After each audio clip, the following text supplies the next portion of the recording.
I am super excited to welcome you to the press conference for Captain America: Civil War.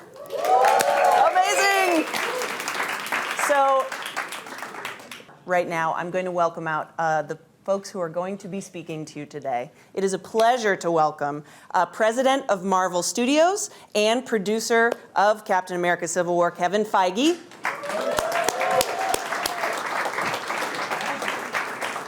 Also, Emily VanCamp is up next. Come on out. Hey, good to see you. You're doing all this like live. Also, Mr. Don Cheadle.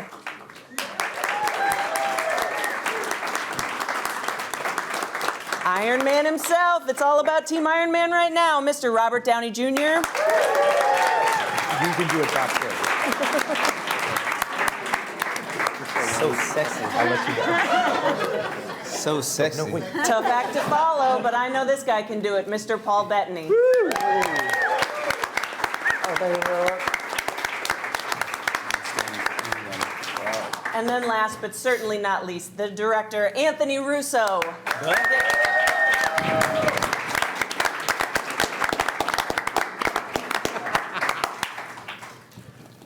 Hi, everybody. So, Civil War, am I right? You're right. Yes! You got it right. Robert, this is happening. Thank you. I'll enter my body any minute now. Hopefully this will get you in there. Now, I feel like over the course of these films, we've seen like the layers of Tony Stark peeled back to reveal like a really emotional center. Yeah. Do you feel that's the case, and how does that continue in Civil War? I'm still reeling from the fact that Paul Bettany was Jarvis and now he's Vision. I mean, there's something. Well, if you just stop and you go, so here's what's going on with Tony. You go, wait a minute, did he make a guy? Look at him. Yeah, Dad. So proud of you. Dad. As far as the emo arc of Tony over these bunch of years, I think anyone who sticks around for more than a minute and joins the party here, it's all about, and particularly as I'm sure either Russo would attest, it's all about, that's where I think Marvel has really done its smartest moves, you know, is making sure that there's a real emotional impact to what's going on. And I am no exception. Now, even though Civil War has this unbelievable emotional pull, I wanted to ask you if you thought that there were certain technological advances that allowed for this movie to happen in the extraordinary way that it does. Wow. Well, look, there's a man sitting next to us that used to be Jarvis, right? Yeah. Yeah. Other than that, now, do you mean within the world, or you mean outside in terms of filmmaking? Well, I mean, my actual intention was for, like, in the effects world, like on the technical side of the film. However, if you think there's something interesting to talk about within the world, that too. Oh, no, I can talk to, look, every movie, like, I think part of the popularity of big special effects driven movies these days is the fact that the technology has reached such an incredibly high level. And every movie, every couple of years it changes. And this movie, you know, you sort of reap the benefits and you sort of push forward on every film. I mean, this movie has a very remarkable sequence, I think, where Robert Downey Jr. plays a 20-year-old man, which is pretty incrable. I don't.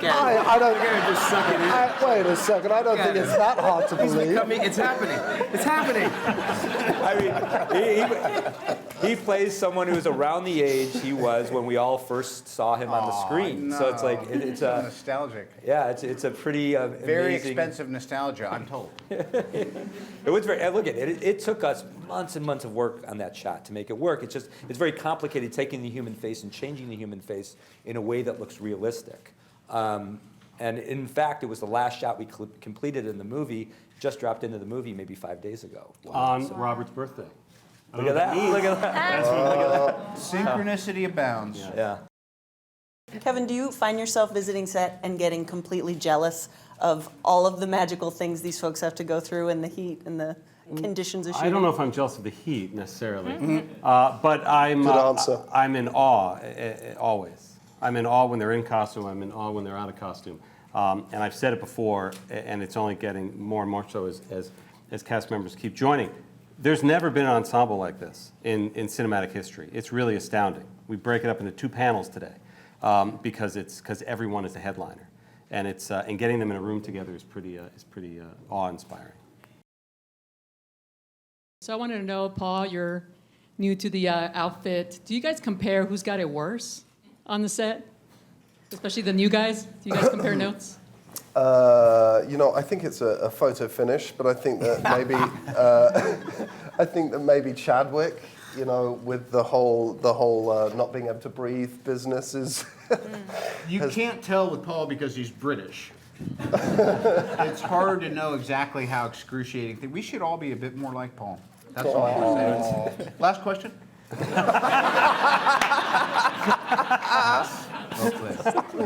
I'm stealing that.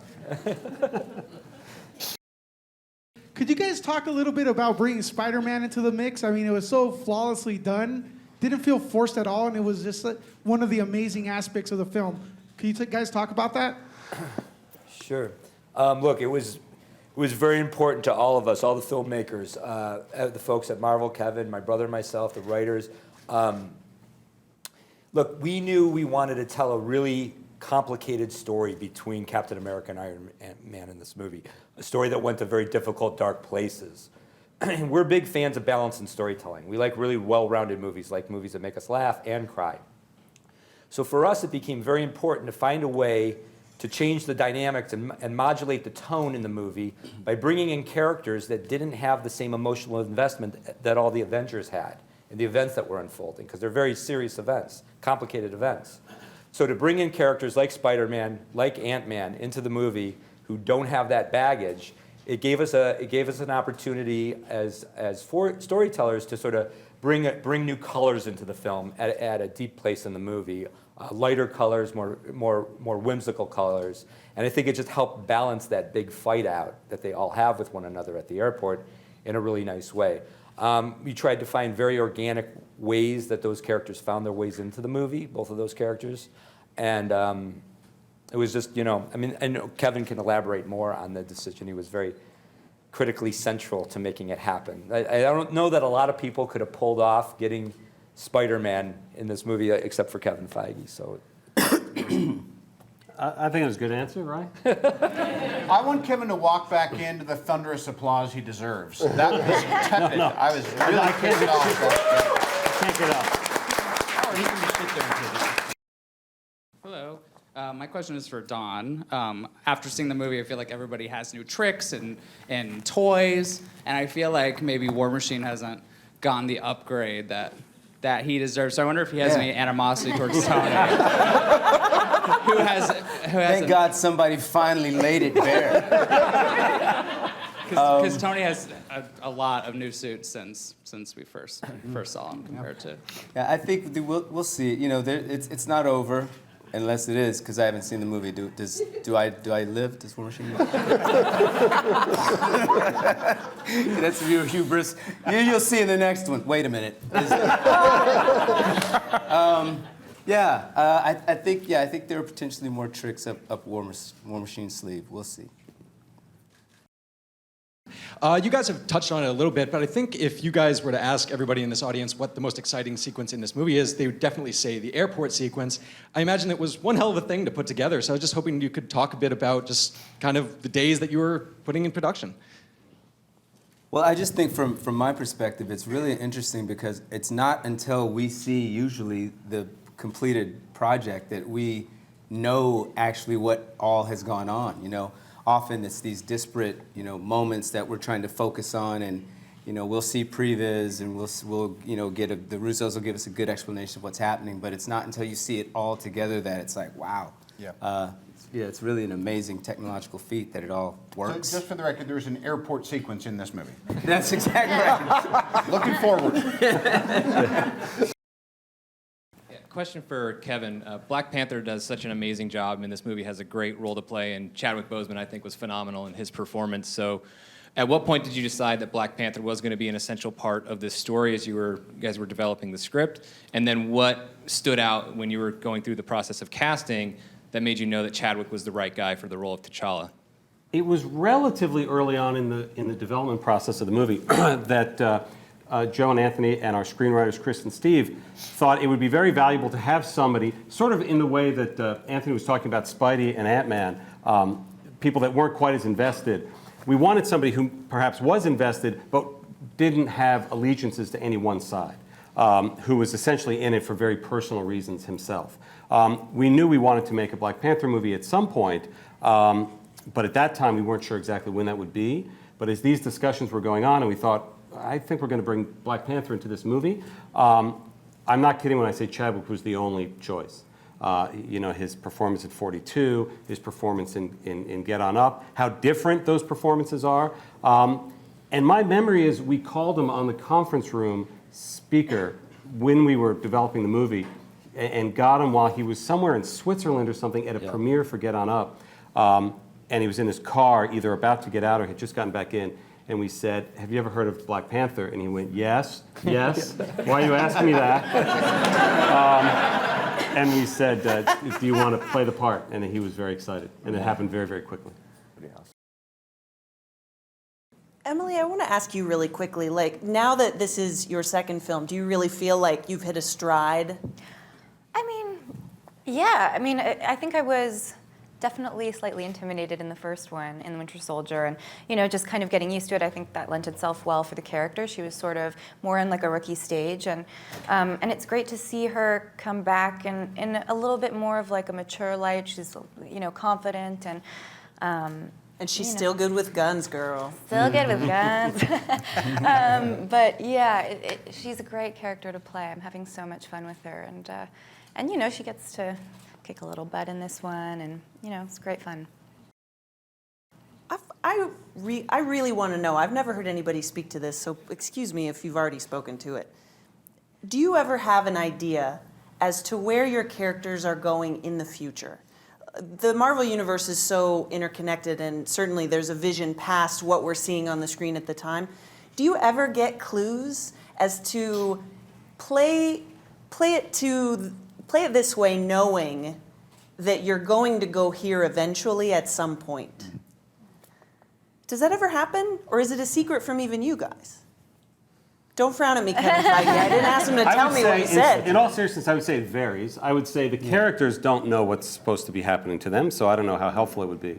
And sometimes there's a long play that I think Paul knew for quite a while. Vision was coming down the pipeline and had to keep it a secret for quite a while. Robert's very good at keeping secrets, so we can tell him anything at all times. Locked vault, that one. It really does vary. There's some big picture things. I remember pitching sort of the big twist of Winter Soldier to Chris Evans when we were shooting the final scenes in New York on the first Avengers film. So they're long things like that, and then they're shorter. Can you come over right now? Moments. So this question's for Mr. Russo. What about the world today demands a popularity resurgence on superheroes? Demands a popularity resurgence? Look, you can answer that question, I think, in a lot of different ways, but, we live in a very complicated world, and it seems like it gets more and more complicated every day, and I think there's lots of signs of that we're all experiencing and going through and struggling with. There's something very reassuring about having a fantasy film that can deal with a lot of these issues, but in a way that's one step removed. It's hard to deal with reality sometimes when it's in your face. You need a little buffer from it. You need to place it within a context where your imagination can roam and your emotions can flow in a way that's maybe not as complicated or threatening as in your real life. So I do think, especially with these Captain America movies, because I think there's a political dimension that's inherent with the character because of his origin, his name, etc. I don't know. I think maybe it provides us a space to play in and explore that's a little safer in some ways than reality. It's an incredibly smart answer. Yeah, it was. Thank you, sir. That's an incredible compliment coming from this. No, I just sound, is being British, I just sound smart. I left school at 16, I have no idea what you're talking about. I'm just saying, you presented it in a smart way. It just sounded smart. Yeah, it sounded smart. Yeah, it sounds smart. That's my Cleveland accent. I called Robert relatively early saying, I think there's a chance we might get Spider-Man in this movie. And his reaction was actually one just like a fanboy, which was unbelievably excited for what that could mean for this movie. And then I would, a few weeks after that said, hey, we've sort of culled it down to about 5 finalists. Could we bring them to Atlanta, and would you mind reading with all 5 of them? And he did, and then we culled it down a little bit more, and he did, and that was how Tom came to the top. Then Tom and one other person came back and read with, did more of a stunt test, in which Chris Evans was gracious enough to read opposite him. But it was fun seeing that Robert was invested, and to see Tom react to Robert, which is not dissimilar from the way Peter was reacting to Tony, was actually quite cool. I will add this. I mean, obviously the character has a very special relationship with Robert's character in the movie, and most of his work, the vast majority of his work, is with Robert. I mean, it's just like Kevin said. Robert was incredibly generous in terms of going through the process. Why didn't you know all these reviews were going to come out? I mean, helping us all figure out who the right person was for the role. But not only that, once Tom got cast, to all of our delight, then working with Tom, a young performer, and sort of bringing him into this very complicated fold with all these very sophisticated performers and pedigreed performers. And I mean, I remember when he did the big bedroom scene with Tom, and I remember Joe and I sitting at the monitors and just reflecting on the idea that, wow, like the greatest gift that you can give an actor is to be in a scene with Robert Downey Jr. I mean, it's in a bedroom scene.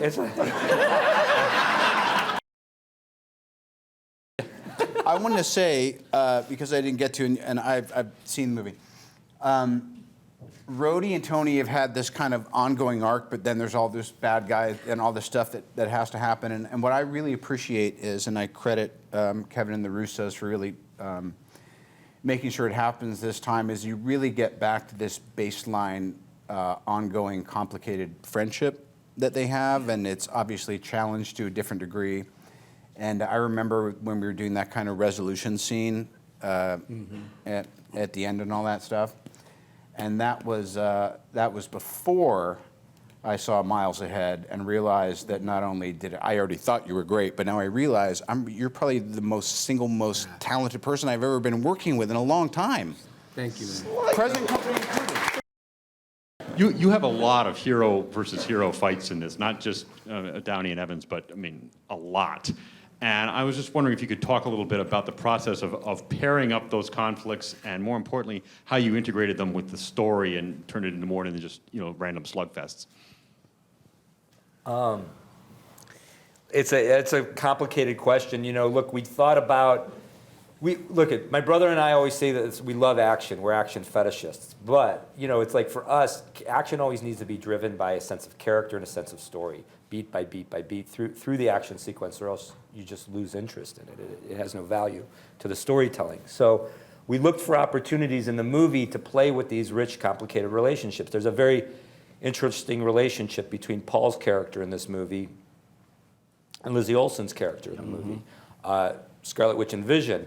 That begins to develop an interesting, complicated relationship, and to put them on opposite sides, in the battle was very exciting to us because it sort of interfered with what was happening, the dynamic between these characters and watching them push that forward. I mean, what did that? Just to ask you, Paul, like, how did that sort of like inform your experience of it, having a personal relationship with a character while at the same time finding yourself on the opposite side in a fight? I think it was a really, really interesting idea. You find Vision at this, in Age of Ultron, he is just born and omnipotent yet naive, and then in this movie, you find him trying to figure out what humanity is and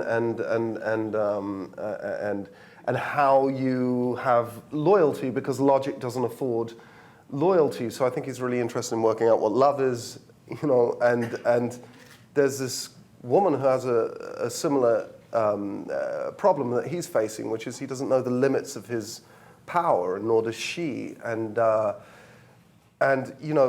course, love can make you feel loyal. And at the end of this movie, I think it's a double-edged sword, because you see this his response at finally having a human response is he makes a big mistake, which is interesting, and I thought it was a really deft piece of storytelling. So it was really fun to do, especially moving forward. I know your background with Revenge, and you were always kicking butt on there. And with this character, you just mentioned that you did have a little bit of a chance to kind of kick ass. But do you ever want to do more, since that is something that you're very familiar with and you did on Revenge? And yeah, okay. Look, I love it. I love all the physical stuff, and it's brilliantly done in these movies. But I also think, what's great about these films is you're also developing these characters over time, and so that's one element, that's great, but I also really enjoyed getting to really share Sharon with the audience as well, because we only knew her as Agent 13, and sort of explore that relationship with Steve. That was really interesting to me, because their relationship in the comic books was great and complicated and interesting, and we're sort of just delving into that now, which was really fun. So I love all of that stuff. All of it together is great. I actually have a two-part question. First for Kevin and Anthony. When you make a movie like this and you have so many characters, what's the biggest struggle with putting each character in there for screen time and knowing the right amount? And then for the actors, what do you think about each of your characters is the characteristic that draws audiences into those roles? Kevin? Well, I think so much of the credit for your first question, or the success with balancing those characters, goes to Chris Marcus and Steve McFeely, who really know that you talk about Spidey. Screen time doesn't equal, it's quality, not quantity, right? If people have moments that land, if people have a laugh, if people have a cheer, that's sometimes all you need to say, this character's been serviced. Let's move on to bigger story. And Joe and Anthony are always so adamant, rightfully so, that the overall story is being serviced as opposed to every single character in the film. I think that's how you take this many characters and balance a singular, relatively simple story, and have them there, and each of their moments where they earn a laugh or earn a tear or earn a cheer serve the very specific story at hand. Well, I watched the movie with a stopwatch to see. No?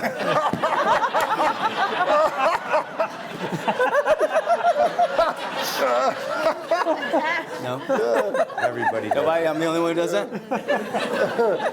No, I do it too. Gotcha. What is it that you think draws people to your characters, guys? Like, do you think there's a central characteristic? Well, I know that Rhodey's always trying to, and in this movie too, he's always struggling with what does he owe as a serviceman, and what is his duty and chain of command, and how must that be protected and honored. But also, I'm in this team of people who, some of them are, have, as Paul was saying, no limit to their power, and where are the checks and balances, and that's something that's obviously central to this film as well. But I think that's an understandable sort of fence that he's on, and how do you friendship versus chain of command, and all those things that I think Rhodey's trying to balance as he goes forward with this group of guys. Do any of you have anything to add to that? I think it's a really interesting question as we wind up. Like, why do people just love you guys? I just think that for vision, that the synthetic people around the world can, yearning to break free from the shackles of expectation. They really get behind my character. I think I speak for them. Your TVQ in the mannequin world is unbelievable. I mean, honestly. Yeah, it's amazing. Right? Question, since we were talking about Spider-Man a second ago, my question is, how exactly did Tony know about Spider-Man, and does how he know mean that he is aware of like the other New York heroes? In our minds, we were picking up Peter Parker's story at a point after which he's gotten his powers, but before which he's fully sort of come out with them. Pulled you right out of that one. So he had, in our storytelling, he has been doing some things in New York And there's been these sort of Sasquatch-like videos of what he's been doing that's been showing up. You've heard word of mouth that something's happening. There's this very strange thing happening. So it's kind of something that's in the rumor mill, but nobody has been able to identify who exactly this is yet or how it's happening, etc. But of course, Tony Stark being who Tony Stark is, he's one step ahead of everybody else.